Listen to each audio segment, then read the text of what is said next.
Tudo bem? Quero deixar um texto da palavra de Deus para você.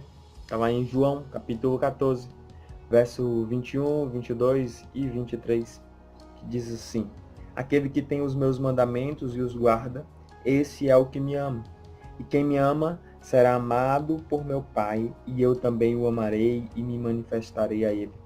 Disse-lhe Judas, não os Iscariotes: Senhor, por que pretendes manifestar-te a nós e não ao mundo?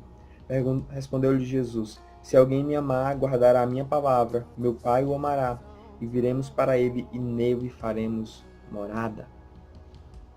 Esse texto veio ao meu coração em um momento em que eu decidi aprender sobre amar e sobre viver mais para Cristo. E algo que eu pude entender e compreender por meio da palavra de Deus, por meio desse texto, é que Deus ele não exige primeiro de nós que nós venhamos ter uma postura e cumprir mandamentos. A primeira coisa que Deus exige de nós é que nós venhamos amá-lo. A primeira coisa que Deus exige de nós são corações que estão apaixonados por Ele, que desejam amá-lo simplesmente. A obediência aos seus mandamentos e à sua palavra é apenas uma consequência disso. Por isso que Jesus diz que aqueles que amam, guardam a palavra. O amor é a base de tudo.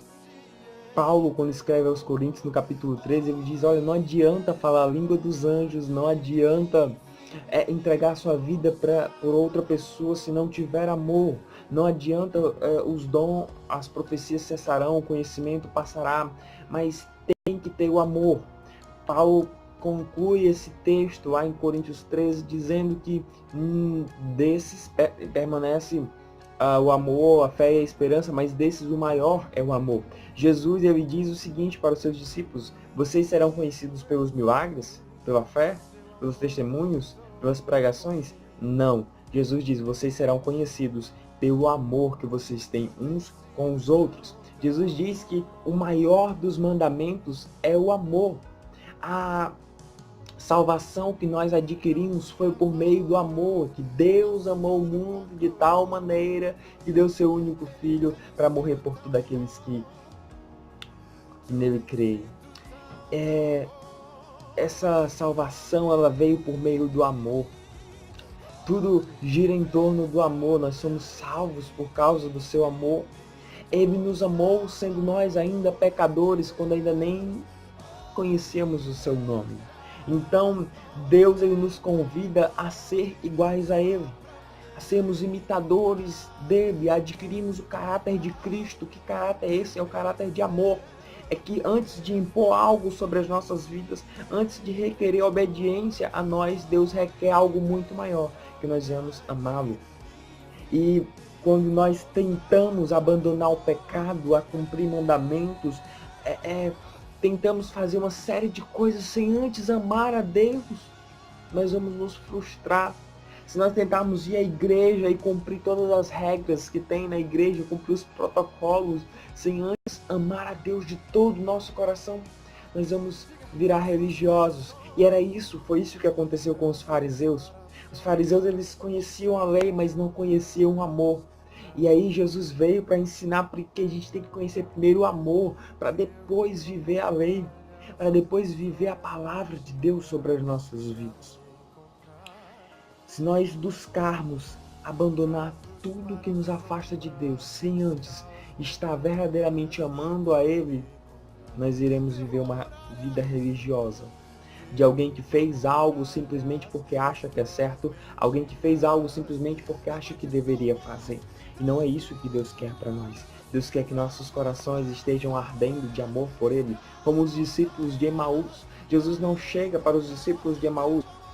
Recapitulando a história, Jesus foi crucificado e os discípulos se dispersaram depois da crucificação de Jesus, desistiram, acharam que estava tudo perdido, e 2 discípulos estão voltando para Emaús, para a aldeia de Emaús, e Jesus encontra eles no caminho, mas eles não reconhecem Jesus. Eles continuam andando, e Jesus em momento algum dizem: ei, obedeçam a palavra que eu lancei sobre vocês, retornem para Jerusalém. Não, Jesus não traz ordem sobre eles. Jesus não traz uma ordem, Jesus não requer a obediência naquele momento. Jesus requer que o coração deles esteja queimando de amor por Ele. E aí Jesus vai caminhando e falando sobre todas as maravilhas que Deus fez. Jesus começa a falar e conversar com ele durante toda aquela longa viagem. E aí quando eles chegam lá, Jesus parte o pão e então Jesus desaparece. E eles olham um para o outro e dizem, por acaso não ardia em nossos corações quando ele nos falava aquelas coisas? Isso significa que Jesus não vai trazer uma ordem sobre nós se o nosso coração não estiver ardendo, disposto a obedecê-lo, disposto a, em primeiro lugar, a amá-lo. E foi isso que Cristo despertou nele. Jesus não precisou dizer, voltem para Jerusalém. Você não vê Jesus dizendo isso. Você não vê Jesus dizendo, ei, voltem para lá. Eu mandei vocês virem para cá. Não, Jesus não fala isso. Jesus apenas prega para eles e o coração deles arde de amor e decide voltar. É isso que Jesus quer fazer em nós. Jesus não quer que você obedeça às leis simplesmente por obedecer e por saber que é o correto. Jesus quer que o seu coração esteja disposto a amá-lo para depois obedecê-lo.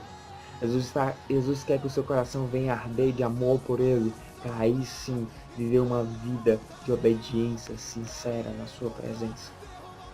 Por isso que o salmista no Salmo 51, ele vai se lançar diante da presença de Deus, ele vai dizer lá no final do Salmo 51, Senhor, para ti não adianta sacrifícios, não adianta holocaustos, mas o que o Senhor em primeiro lugar, o que o Senhor quer são corações quebrantados e contritos.